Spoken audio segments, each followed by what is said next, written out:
Gerard has told me that he's not going to do any sort of introduction, so which is perfectly fine. So let me begin the talk by thanking you for being here. I also want to thank Gerard, Catalina, Elena, CSIC and Ciencia for organizing this workshop. I'm in an interesting position in that I get to lead off today, and that means that once I'm done with my talk, I get to listen to what everybody else has to say, which is a real privilege because it is an outstanding set of topics that will be discussed today. At least after mine, and I will leave it to you to decide whether mine strikes the right balance. I'm going to be talking today about the relationship of intellectual property to innovation and technology entrepreneurship. I do come from the United States. That's where I've done most of my scholarship. I've written on topics related to Europe, the patent litigation system in Europe, for instance. But I am going to focus on the United States, and I'm going to do that with an eye towards thinking about the comparative topics. The rest of the panelists, of course, will be discussing their own particular views on several related subjects, but by engaging in a sort of a comparative study, it helps us to start to tease out why it is that the rules of the game, the structures, and sort of the cultural and social phenomenon that surround how innovation is done and the way in which society organizes itself for innovation becomes relevant.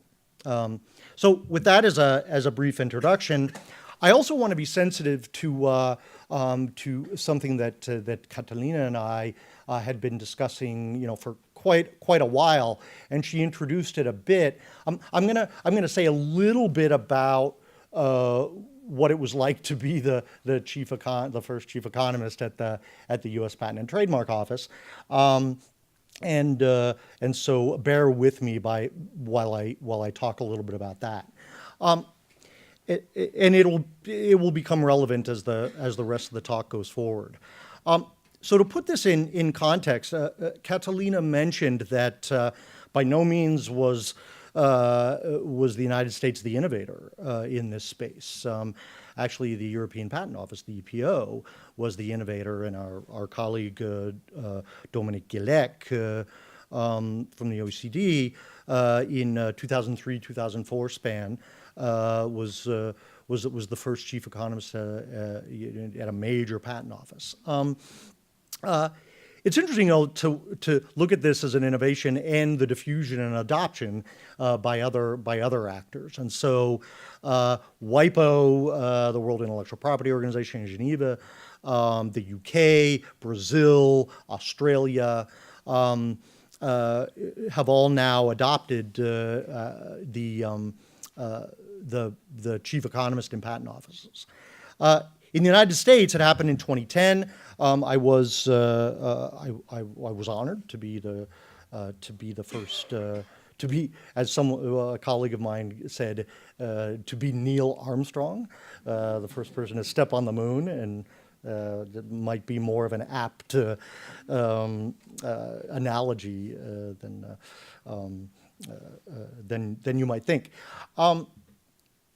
I went because I believed in the need of patent offices and intellectual property offices to have economists and have input from economists.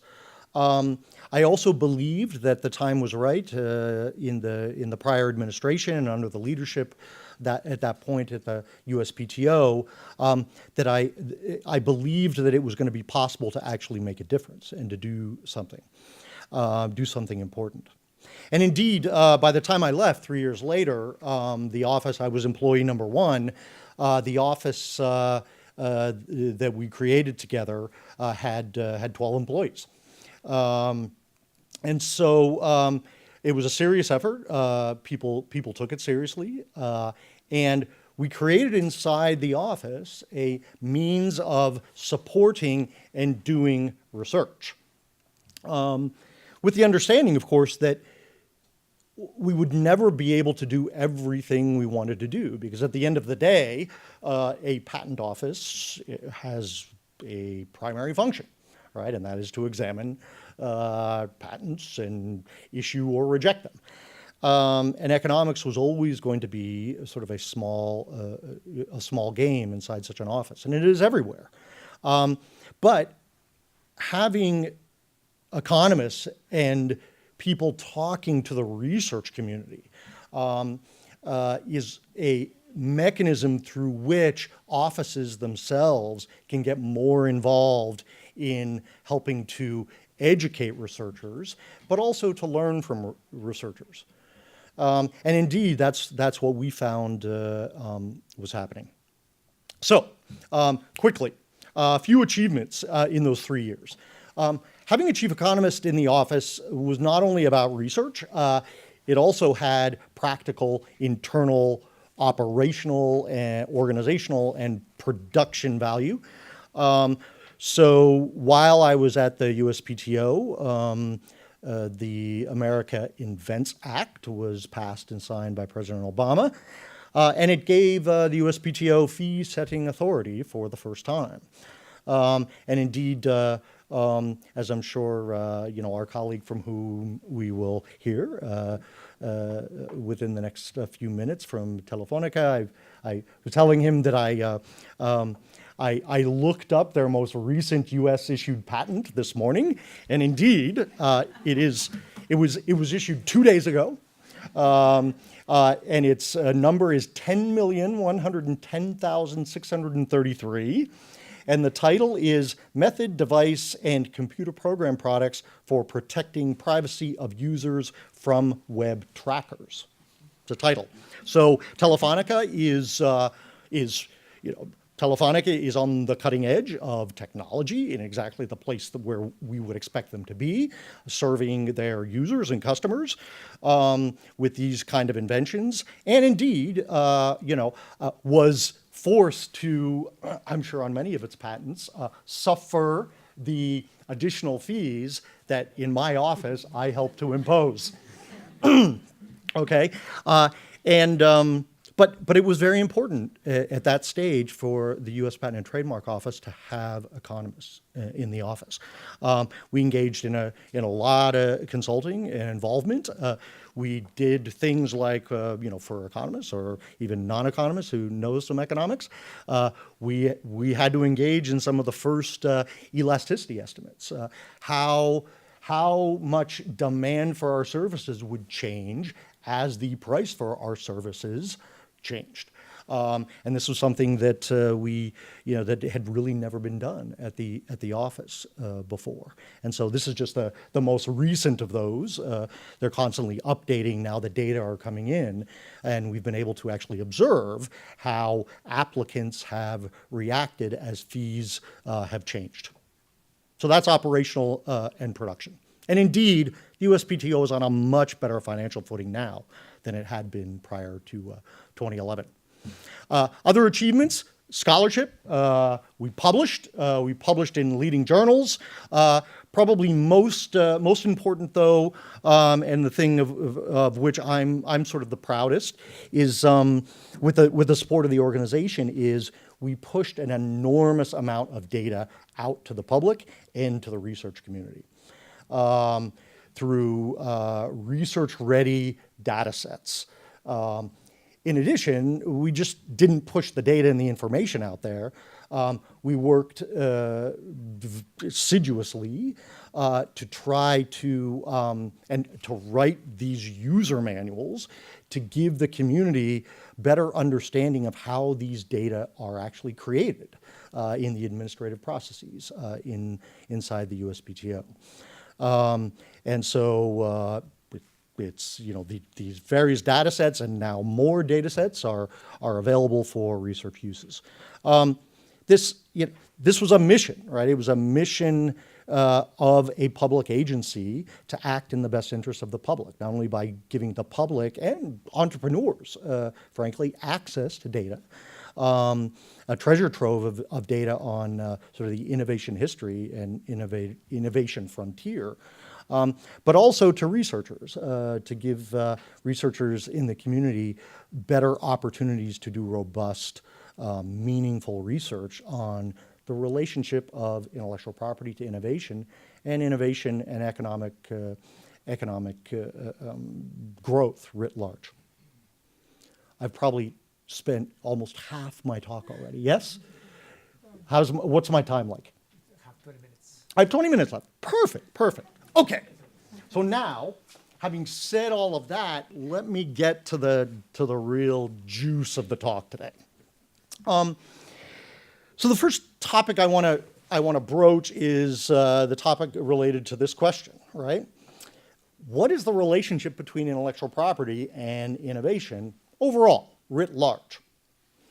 Well, I can tell you that the evidence that's been generated from the economics community is at best mixed on the impact of intellectual property to innovation.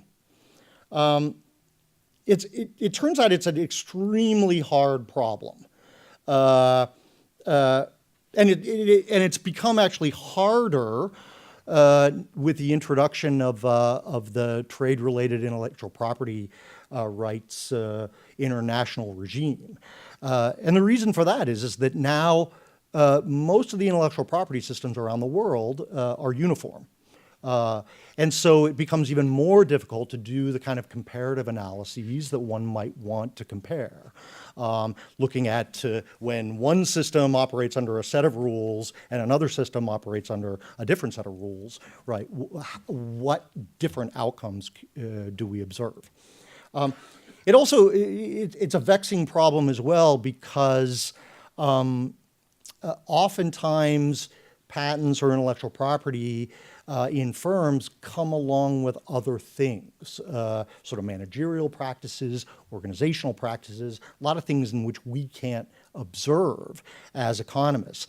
And so while there are many, many studies that show correlations and sometimes very strong correlations between patenting and intellectual property and innovation outcomes, we don't know whether that's because of the patents or whether the patents themselves are reflecting something else that's also responsible for the innovation outcomes. That's why it's a really hard problem.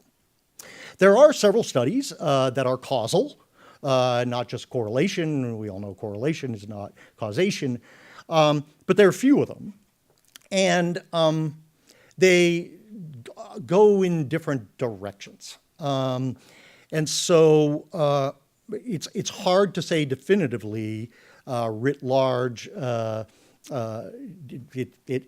hard to come to a definitive conclusion on this really fundamental question.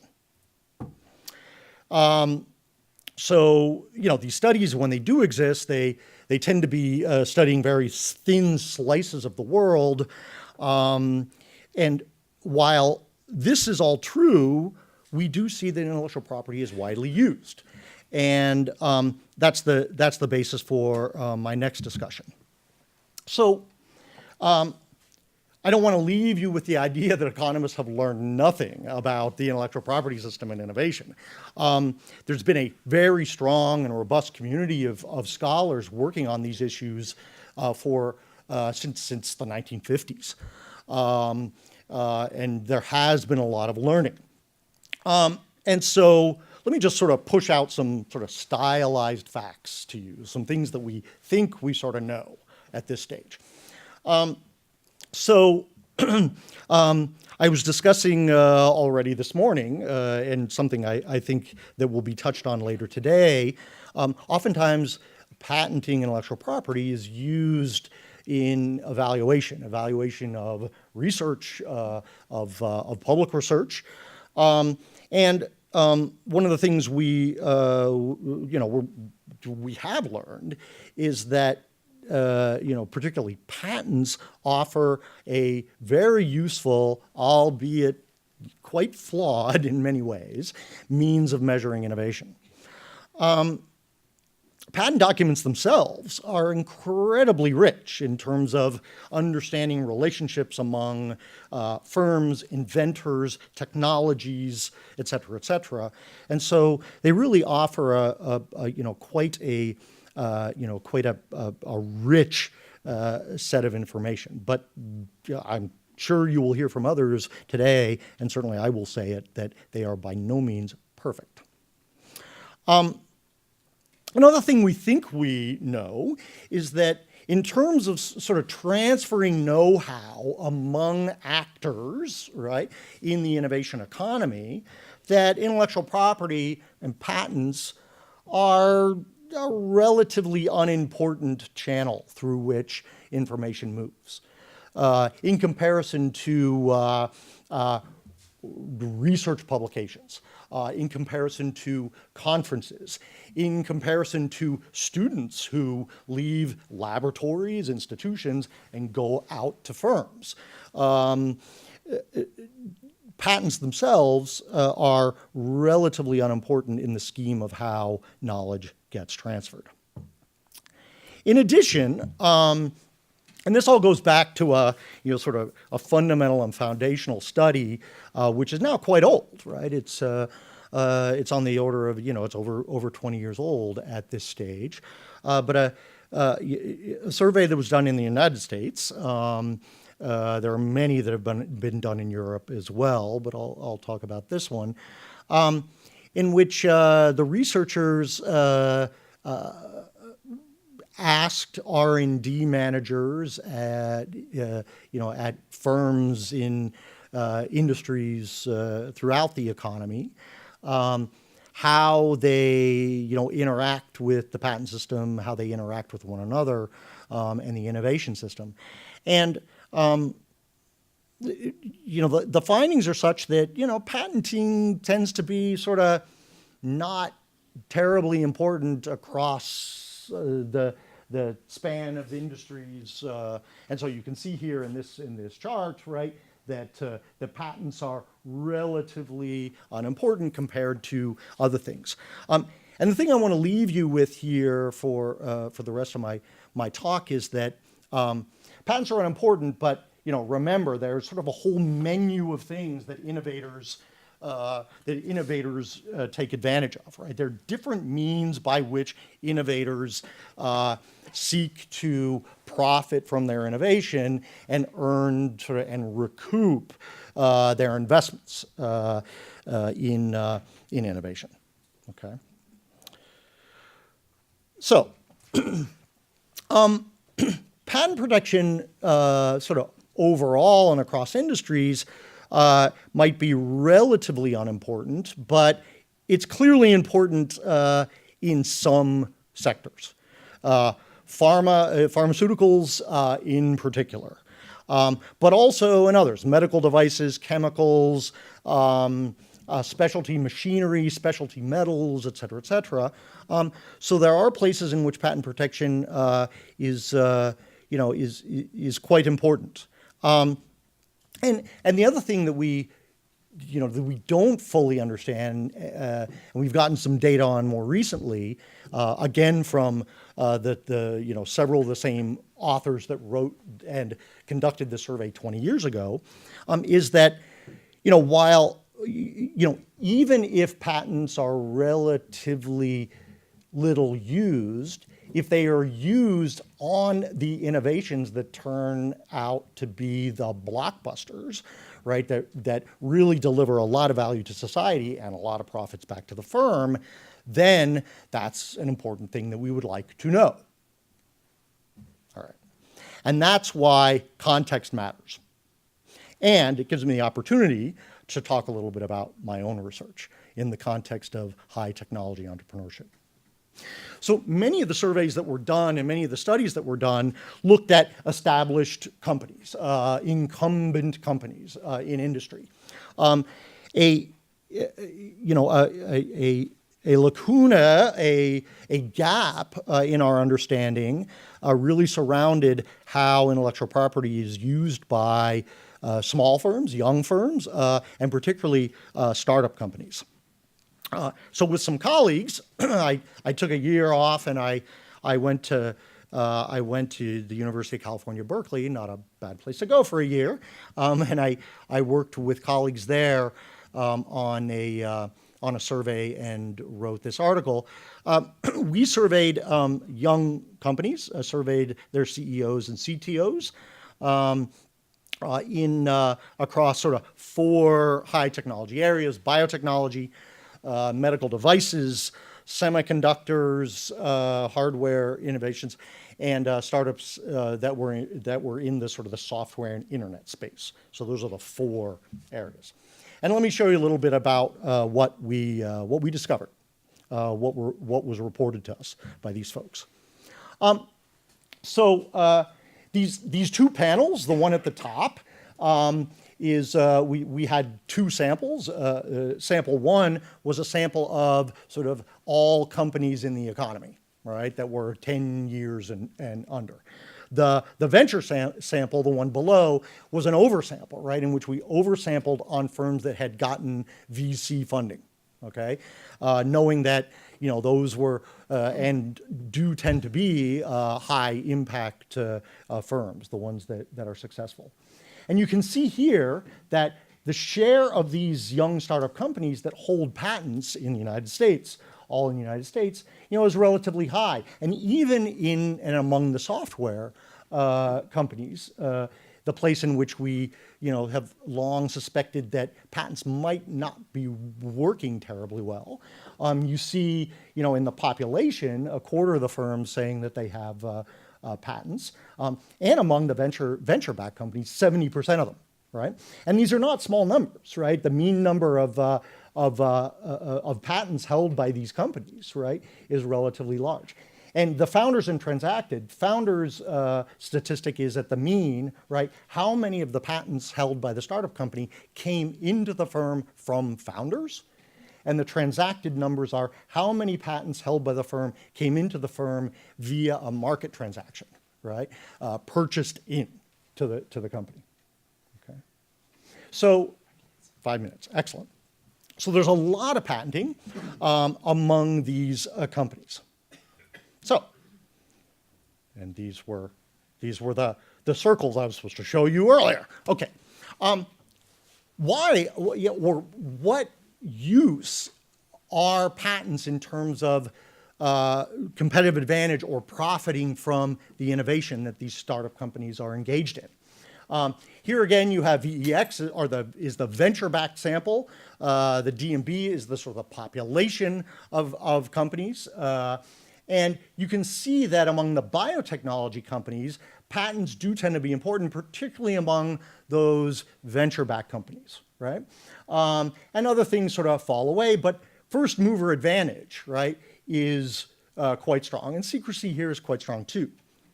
When we compare that against software and internet startups, young companies, right, you see a very different picture, right?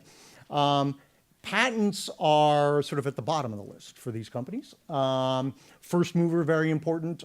Complements things like, you know, having sales and marketing or having manufacturing production as a way of sort of keeping competitors in competition at bay. Tends to be more important. We also included, unlike the original surveys, we asked questions about copyright and trademark. And here, you know, certainly among the population of companies, the quick, cheap, and effective copyright protection for software dominates patenting among those companies.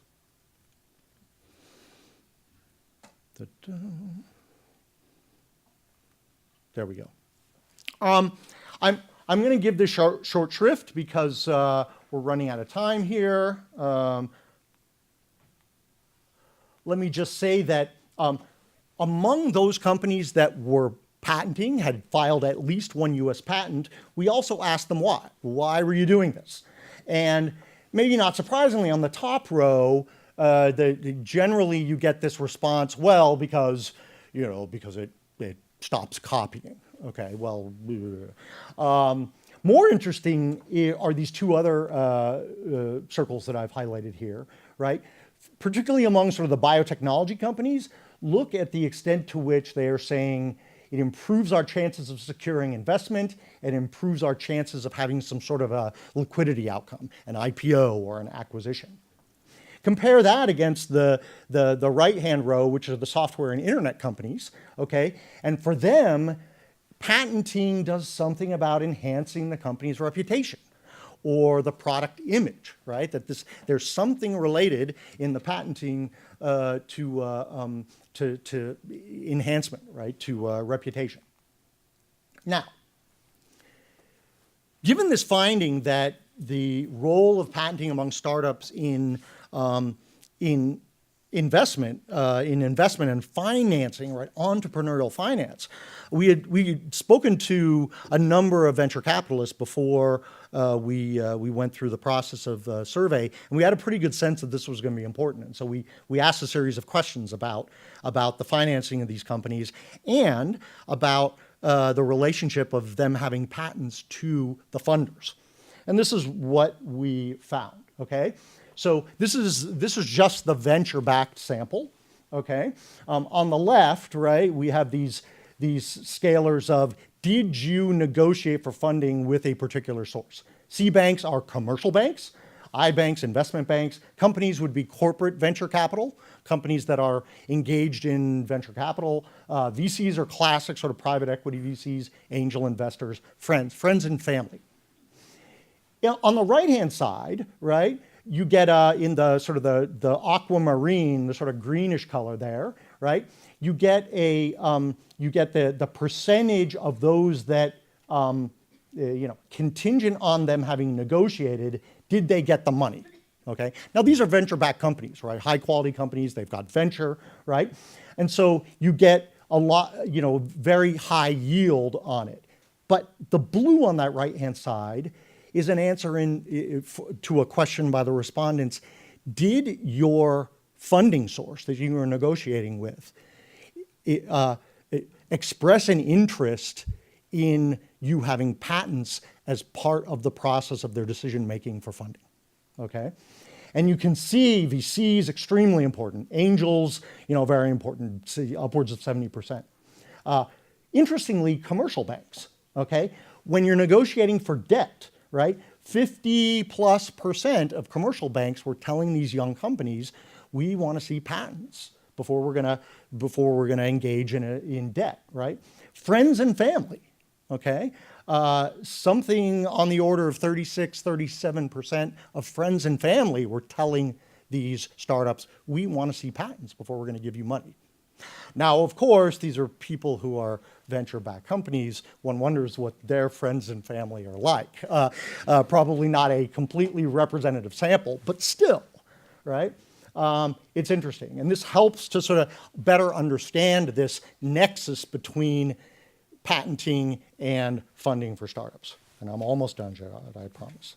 Okay? Ooh, and I might be done immediately, okay? So, last slide before the summary, okay? So my read of what's going on here as sort of a final point. And this is one of my favorite papers. So I put Petra's face up here.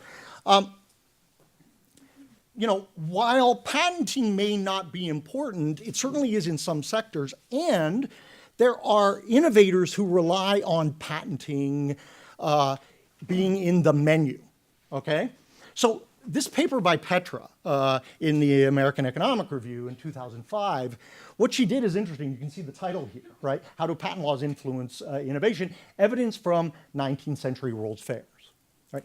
I pointed out this problem that we have today with the TRIPS system in that we don't have heterogeneity. We don't have variation among patent regimes or intellectual property regimes from country to country. But back when they had World Fairs, there was difference, right? At this time, for instance, Switzerland did not have a patent law, Germany did. And so what Petra did was she went to the evidence of what innovations were being sent to the World's Fairs, who was winning prizes country by country, the quality of these prizes that were being given out, et cetera, okay? What did she find? She found that countries that didn't have patents, Switzerland, were still innovating and successfully and winning a lot of prizes, all right? As was Germany and countries that had a patent system. And so in one sense, it's more evidence on the side of, well, maybe having a patent system isn't important for innovation. But what I think is the more interesting finding here is that she found that in the countries like Switzerland that didn't have a patent system, they had different kinds of innovations coming to the World's Fairs, right? It turns out that things like watchmaking, for which the Swiss are well known, was, and I think still is, intensively protected by trade secrecy. Right? There's a lot of secrecy about what's going on inside these watchworks, right? So again, when innovators are going to find a way, okay? And if you don't have patent protection, you're going to look for what else is available. And secrecy is always available, but what this does, of course, is it tends to skew the direction of technological change. Where are the investments going? And from my perspective, right, having sort of a richer menu of options means that we at least have the opportunity to have a richer menu of innovations. Absent some of these options, we might not see certain types of innovations at all as a society. All right, summary. Sorry to have gone over. Evidence is sparse on IP, as I said. I do think, though, that innovators sort of reveal their preference for intellectual property. They suffer costs. They forego other opportunities. Certainly, we would expect that this is because they foresee some sort of private returns. And while oftentimes sort of social returns, social benefits, social welfare is correlated with private returns, it's not always the case. So we still have a lot of work to do. There are many unanswered questions. And as we're going to hear about today, the target keeps moving because technology and the changing technology and market dynamics around technological change and innovation keep moving. And so it just reminds me again, things we started to do at the USPTO, supporting good, robust research to understand how these institutions, these rules of the game relate to what we really want: innovation, economic growth, better lives for citizens. That's the important stuff. Thanks.